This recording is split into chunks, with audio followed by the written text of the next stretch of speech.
పోలా లలిత్ కుమార్ గారు.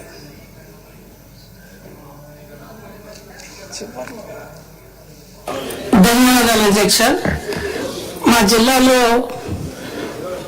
మహారాజుల కాలువ నాటి Shri Vijayarama Gajapathi cooperative sugar factory చక్కెర కర్మాగారం ఉంది అధ్యక్ష. గజపతినగరం నియోజకవర్గ పరిధి 6 నియోజకవర్గాలకు సంబంధించి ఎస్కోట, నెల్లిమర్ల, చీపురుపల్లి, విజయనగరం, భీమిలి, గజపతినగరం నియోజకవర్గ చెరుకు రైతులు తీసుకొచ్చి ఆ చక్కెర కర్మాగారంలో చెరుకును పండించి ముందుకెళ్తున్న సందర్భం అధ్యక్ష. గత ప్రభుత్వ నిర్లక్ష్యం ఆ కర్మాగారాన్ని మూసివేయడం జరిగింది అధ్యక్ష.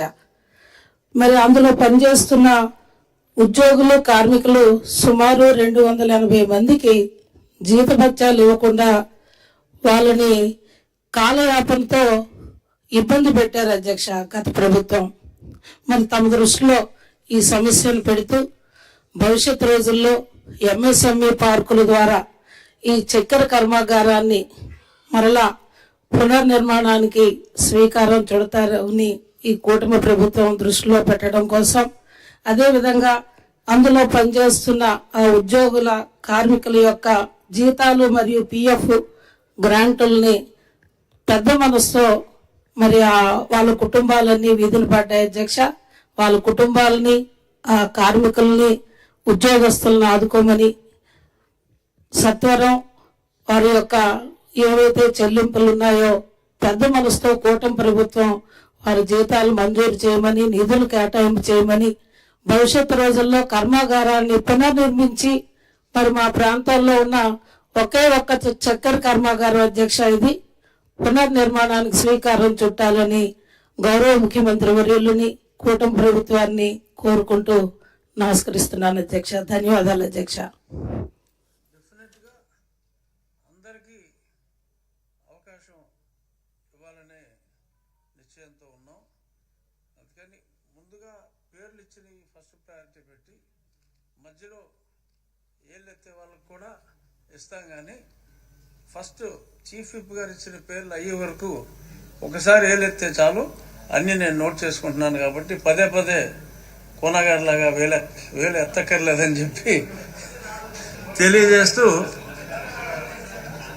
కావ్య కృష్ణారెడ్డి గారు.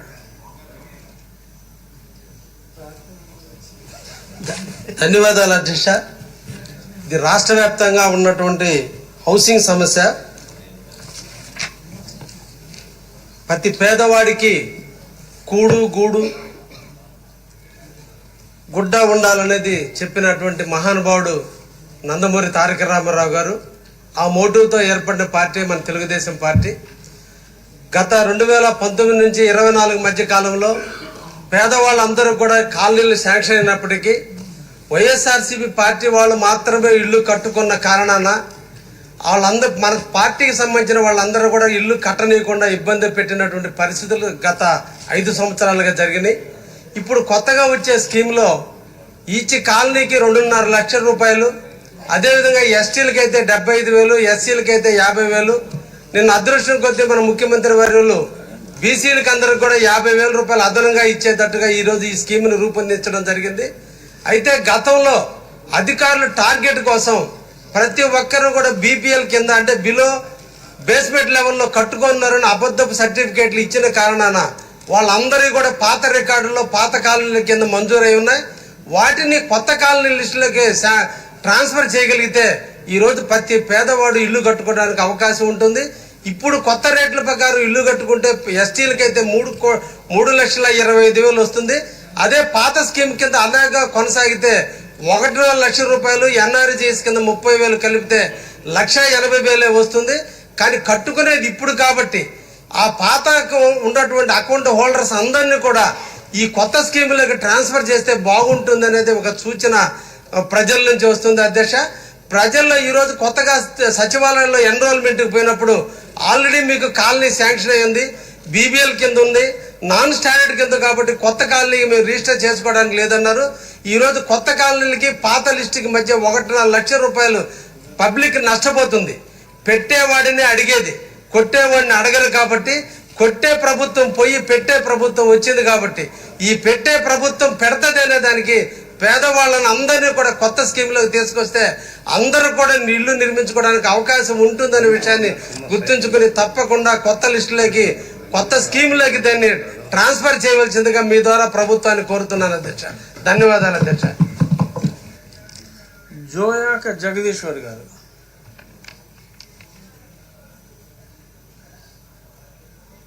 మా కురుపా నియోజకవర్గంలో ఏనుగుల సమస్య చాలా ఎక్కువగా ఉంది అధ్యక్ష.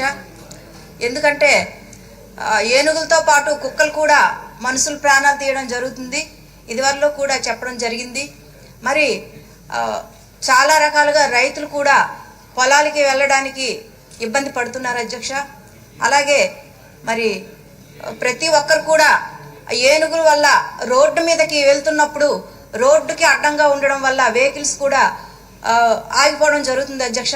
కాబట్టి మన అటవీ శాఖ మంత్రి గారు దీని మీద త్వరితగతిన ఏనుగుల పైన మా నియోజకవర్గంలో ఎక్కువ సమస్య ఉంది కాబట్టి తీరుస్తారని మేము మా స్పీకర్ గారు తరఫున తెలియజేస్తున్నాము.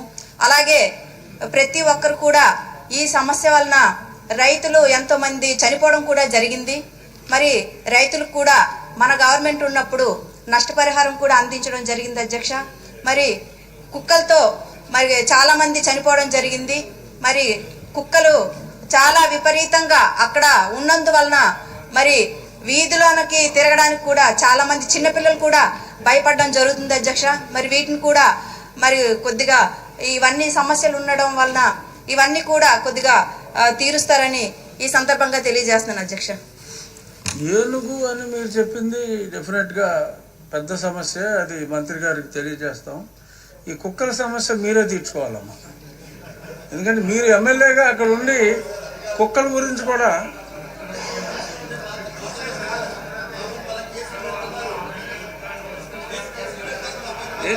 కుక్కల గురించి మాట్లాడితే అందరూ అంత గట్టిగా మాట్లాడుతున్నారు. ఇప్పుడు ఈ కుక్కల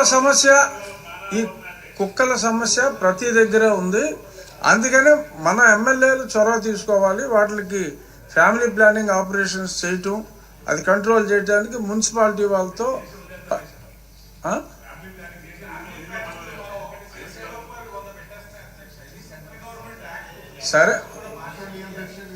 సరైన సమయానికి చేస్తే 100 పెట్టే అవకాశం ఉండదు. 100 పెట్టాక చేస్తే అలాగే ఉంటుంది. డెఫినెట్గా కుక్కల సమస్య అనేది చాలా పెద్ద సమస్య. బట్ అది డెఫినెట్గా ఎమ్మెల్యేలు తీర్చవలసిన సమస్య అది. అంచేత ఏనుగుల వరకు ఓకే అమ్మా, కుక్కల వరకు మీరే చూసుకోండి. మళ్ళీ చెప్తాను.